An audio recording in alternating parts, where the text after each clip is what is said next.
Trump administration now trying to downplay tonight a civilian added to a text chat among national security officials, a chat about bombing another country. This as the journalist for The Atlantic released details on those messages he received. Eyewitness News anchor Mike Marza is here with today's developments. Mike? Well, Sade and Bill, we're getting a fuller text chain revealed today. The specific operational information just 2 hours before the U.S. launched those attacks against Houthi rebels in Yemen back in March. The text included the exact timing of the attack, and Democrats argued today that could have put troops in danger.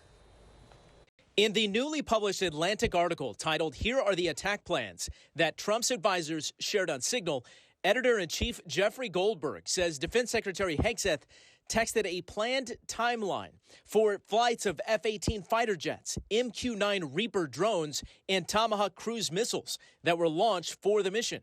The White House says it wasn't classified information.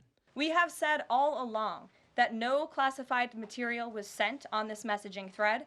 There were no locations, no sources or methods revealed, and there were certainly no war plans discussed. The White House press secretary tried to fend off question after question during a combative White House briefing, calling the story a hoax. The mainstream media continues to be focused on a sensationalized story from the failing Atlantic magazine that is falling apart by the hour. Top security officials returned to Capitol Hill today in front of the House Intelligence Committee. Everyone here knows that the Russians or the Chinese could have gotten all of that information, and they could have passed it on to the Houthis. It's still unclear why the national security team was even communicating on the messaging app Signal. Ideally, these conversations occur in person. However, at times, fast-moving coordination of an unclassified nature is necessary, where in-person conversation is not an option. Secretary of State Rubio confirmed he, too, was on the text chain. I've been assured by the Pentagon and everyone involved that none of the information that was on there, though not intended to be divulged, obviously that was a mistake and that shouldn't have happened, and the White House is looking at it,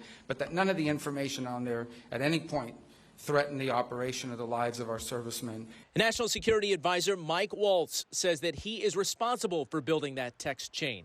Waltz says he doesn't know how the Atlantic reporter got included, claiming his number got, quote, sucked into his phone. Democrats are calling for a full investigation. Today, I wrote a letter with top Senate Democrats to President Trump and Secretary Hegseth, demanding they release the full, unredacted transcript of all texts in their Signal chats. The Atlantic reporter Jeffrey Goldberg said late today that he has in fact met Mike Waltz before, and they have each other's phone numbers. The president has suggested that Elon Musk would help look into the technical side of who is included on that group chat. But guys, tonight it is still unclear what level of information was shared in this Signal text chain. Was it classified? Was it not? Two parallel things that people are looking into tonight.